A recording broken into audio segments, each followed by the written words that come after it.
За өчим эндээ манайхаа. За Монголд энэ барилгын чиглэлээр ийм уралдаан ерөөсө болдгоо. Энэ Европт бол ингэ маш олон болдгоо.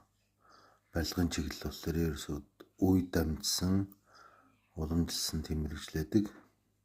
Жишээлбэл аав нь одоо маш сайн өрлөгчн байлаа гэхэд хүүхдээ өвлөж өгдгөө.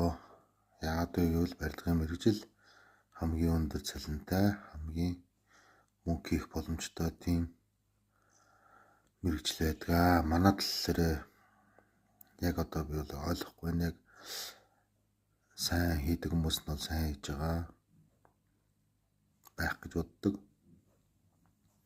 Австрал бол Европт бол ер нь үе дамжсан тийм мэрэгжил байдаг. Одоо хүүхдтэйгээд багаас нь цуг авч яваад сургаад тухайн мэрэгчлэр нь маш өндөр мэрэгжил эзэмшүүлдэг.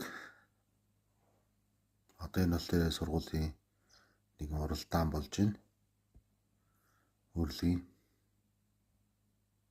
барилгачин бол ерөөсөө ядуу амьдрах ямар ч боломжгүй. Европт болон Австрал бол хамгийн өндөр цалинг бол барилгачид авдаг.